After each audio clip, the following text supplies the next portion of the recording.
Rushmani Kargil and I'm OET trainer. Let's discuss about day 11. So reading part A. So let's discuss with the answers. You are having 27 questions. So let's discuss the answers to these questions. So first is death. Second is welfare, and third is 18 to 64, and fourth is 183, fifth is 21.3%, and sixth is 5.2. Seventh one is 40, it's 40. Fourth O is 40, and eighth is 36.1%, ninth is 18, and 10th is 9.8%, 11th is 16, and 12th is 8.7%, 13th is 8. 14th is 858, and 15th is 10, and 16th is 5.2, 17th one is AIDS, and 18th is TB, 19th it's AIDS again, and 20th it's 80%, and 21st is 1992, and 22nd is 744, that is 744, and 23rd is 1323, and 24th is 2842, and 25th is New York, 26th is TB, and 27th is AIDS again. So these all were the answers to question number 1 to 27. Now let's discuss where are these. So let's begin with this part B, and the first passage is aspirate, and the answer to the first question is C. So where is this answer? It is in the second and first paragraph. Just read that line in the first paragraph that its power goes far beyond. So this is written for the everyday ache or pain. This is the word. And then move to the second paragraph. It gives example of CVA also. So from here you can make out the answer is C for the first one. Now second question. Second answer, it's D, and it's on the paragraph 2. By taking aspirin, they are less likely to develop Alzheimer's disease. And the word less likely mean it is not certain that Alzheimer's is inhibited by taking aspirin. So this is how we make out that the answer is D. So in the question number 3, you have to make out which is true, and the answer is A, and you just have to read third and fourth line of paragraph 5. You'll come to know. So this is the correct option. So I hope it's clear. Now move on to the next question. That is fourth question. Here it's asking about the research carried out at Harvard Medical School showed, and the answer is D, where they are saying that 30% reduction and all. Just read paragraph 6, lines 5 and 6, and answer why it's not B. Because they are referring to 44% of women. That is why it's not B. Answer to the fifth question, it is C, and it is written in the paragraph 8 where they have mentioned it is currently considered best practice for doctors, and they have talked about to any patient with chest pain suspected to be related to a heart attack. So these are in the questions also. So potential, it is a synonym of possibility of damage. So it is written in C. So that is why the answer is C. Now next question is sixth question, and the answer is B. That is B as in beta. They work almost immediately. So this is the answer. So it is in the paragraph 9, and you have to read first line. It is saying read the first line. It says similar answer. That is why A is. We can say B is correct answer. And why not A? See, A is correct, but B is more correct. So it is the best answer as compared to A. So that is why B is the best answer. Next is 7th. So answer to the 7th one, it's B. It is in the paragraph 11, and it is written in the second line. They are saying in some cases these drugs can make. This means may help. So it is significant contribution toward preventing disease, deafness. So this is why the answer is B. Now let's move on to the 8th question. Answer to the 8th question, it is A, and why it is A? Because it is written in paragraph 13 and means it is a concluding paragraph. That is why it tells us that the whole article, that is A, it is also, it tells about the whole article and also the meaning in A point, it is throughout the whole article. That is why we can say, because they are saying there are very good reasons why medical practitioners, they should and do prescribe the taking of aspirin for a number of medical conditions. That is why it's A. So let's move on further. Now let's move on to the next passage, and the name of the passage is cervical screening, and the first answer is C, and it is in the paragraph 1. You just have to read line 3 and 4, you will be getting the answer, because synonyms are there. Transform means revolutionize, so you will come to know about that. So moving further to the question number 2, and the answer is A, and it is painting with cervix with acetic acid. So it is the answer. Why this is that? Because it is a part of colposcopy and it is not the smear test. So we just want false answer. That is why it's A. So next is third question, and the answer is B, and it is written in the paragraph 4, line 2. So this line is about the person looking through a colposcope and to locate the abnormal cells. That is why this is B. Now let's move on to the next question. So answer to the question number 4 is A, and it is in the paragraph 6, lines 3 and 4. The data bank prints a new number on each frame. So that is why its answer is A. Now move on to the fifth question, in which you have to find it is not true, and the answer is A. It is in the paragraph 8, lines 2 and 3, where they are talking about health workers could send batches of photographs to specialized centers for interpretation. So this is why the answer is A. Now let's move on to the next question, that is 6, and the answer to this question is C, which detects more abnormalities than the smear test. It is written in the paragraph 10. Just locate it, just open and read paragraph 8, lines 3rd and 4, and also the paragraph 10, lines 2, 3 and 4. I repeat, paragraph 10, lines 3 and 4, and paragraph 11, lines 2, 3 and 4. You will come to know. And moving further to question number 7, the answer is B, which is about the cervicography, and it is in the paragraph 12. Just read it, you will come to it. It's very easy. And question number 8, it is they're talking about, again they're talking about cervicography, and the answer is the D. Why it's D? You just have to read paragraph 5, and A and C are wrong. Read the paragraph 13, you will come to know why A and C are wrong. Okay, and so let's move on to the next module, that is writing module. So let's see. So in today's letter, you are Sonia Matthews, a qualified nursing sister working with the Blue Nursing Home Care Agency, and Bob Dawson is a patient in your care. And read the case notes and complete the writing task. Let's see what is the writing task for today.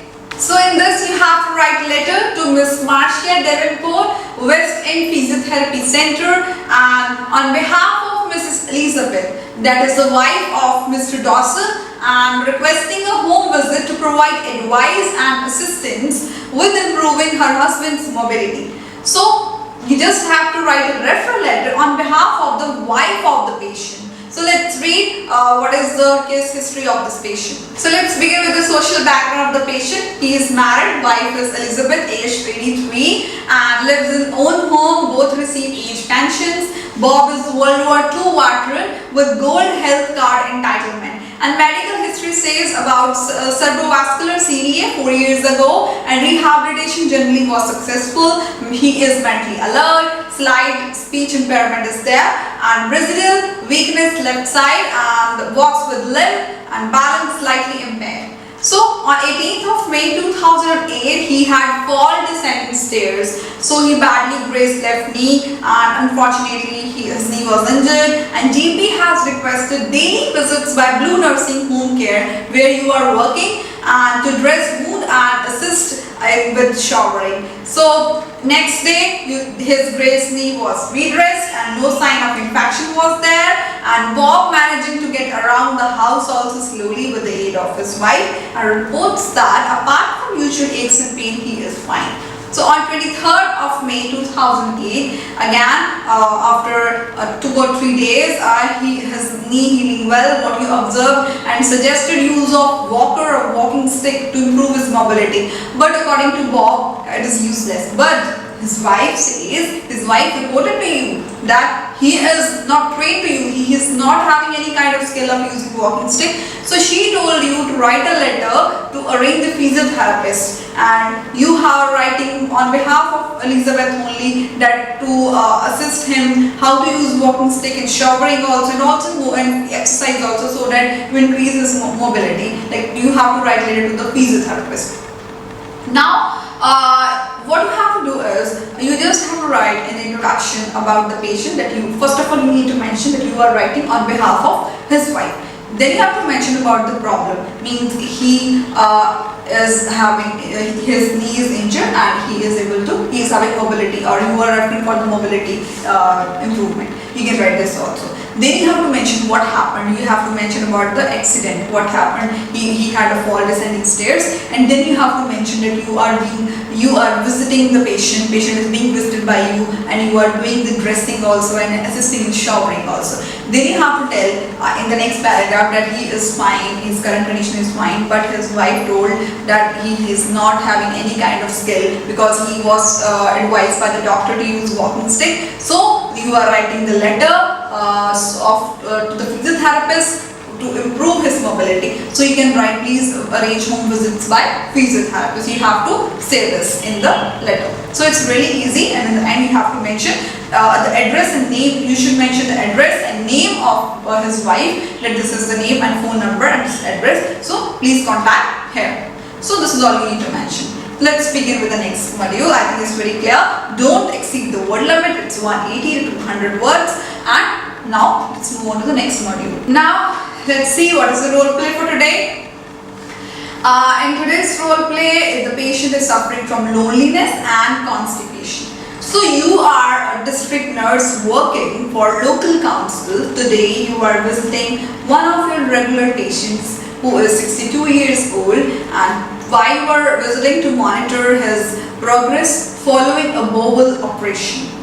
So his or her progress is there following bowel operation. So patient reports continuing constipation, and patient is not doing enough exercises also. So this is the condition. Let's see what are the tasks, what you need to do. So you are visiting the patient, so you just have to say, just greet the patient and ask how are you, because you know already what is the problem with the patient. Now what is your task? Suggest how he might improve the matters.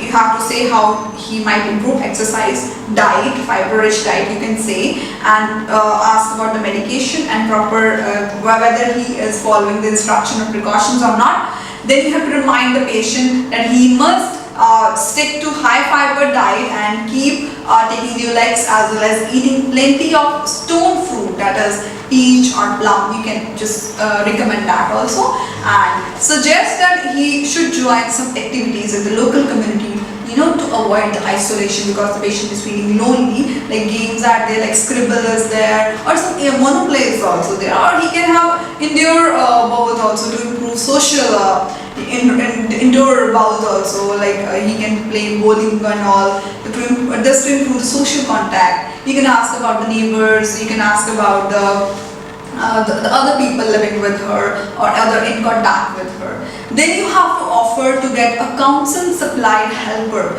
to assist with the patient in shopping and housekeeping also. You can say, we can provide, if you allow us, we can provide you council help to this help assist in shopping and housekeeping, because there is nobody to that as well. So and moreover, her isolation can also be decreased. Then you have to arrange to come back in 3 days to see how he or she is getting on. So you have to arrange a next review after 3 days also. So first of all, greet the patient, and you are visiting the regular. And he is a regular patient. Don't say hi. You can say hi. how are you today? So I hope you remember me. I just visit you, and this time also I'm visiting you following a bowel operation. You can say this also, and then you have to say so I just came to know that you are suffering from constipation again. So I just need to ask you a question. Are you doing proper exercise? Are you following proper instructions? Or you can ask about, are you following the medication regime or not? Then you have to focus on diet and physical activity, as well as she'll say she always watch TV because there is nobody. Then you can say to join some clubs. Then you can ask that there are some other patients also. I can give the numbers. You can just tell her there are some clubs also. I can give you the contact number and you can just join them. You can say this also. And moreover, you can ask, do you have fluids or not? What type of diet do you take? You have to tell the precautions also again, and then diet of stone fruits like plums are there, peaches there. You can tell about that also to the patient. Then you have to you can just ask about the counsel supplier helper about shopping and housekeeping. You can ask that also. So this is how you have to cover this task. This task has many questions, so keep in mind she is old and she is a regular patient and she has the medication and diet plan also. You just have to confirm whether he or she is following or not. And then remember, in the end you have to arrange next home visit or review after 3 days. So this is how you have to just go through your role play and how you have to carry this. So I hope you understood well, and next move on to the listening task. So I'll be telling you what we'll be getting in the listening, how to attempt the questions. So let's begin with the listening task, and this task is different because today you are not getting doctor-patient consultation. In the part A, you are getting a consultation between nurse and patient. So patient's name is Jim Fisher and he is admitted, and you will hear Nurse Melissa Sweet. She is interviewing the patient. So while listening, you should make notes, as I tell you every day that you have to make notes. Don't write full sentences, write briefly, and you can use short forms and abbreviations also. First of all, you need to write the patient history. Then you have to write the social history of patient, then patient's condition, current condition, medication history also. So you need to write everything very briefly, listen carefully, you should be focused, proper concentration should be there. So let's see what else is given to you. Then you have to write about like nurses discussing following discharge plans and meals on wheels, assistance and all, and he will be telling, and you just have to concentrate on this because this is a little bit different because it's a follow-up care, assistance and all. So she will be asking the patient and patient will be telling. So just do this, it's very interesting. So let's begin with the part B of listening. Let's see what is the topic today. And the second part of listening is about the dental hospital in Melbourne. So here the professional, he will be giving information about the history of the hospital, about the first opening. It was on 21st of September 1890. Then it moved to the present side. Then everything about the different what are the services provided by the hospital. So this second part, it is based on the dental hospital. Everything revolves around the hospital only. He will be discussing everything about the hospital. So please listen to it very carefully and complete all the things, complete all the tables and fill in the blanks, and sometimes multiple choice question is also there. So please don't pause the audio. I repeat it again. Do not pause the audio. Only play it once. What is the exam? You'll face problem if you will be doing like this. So it's okay if you miss the question. It's okay. You can practice again. No issues there. So I think we are done with the day 11 today. So I hope you are clear with all the answers of all the questions of all the modules. So see you in day 12 discussion. So see you next day. So bye bye. Take care.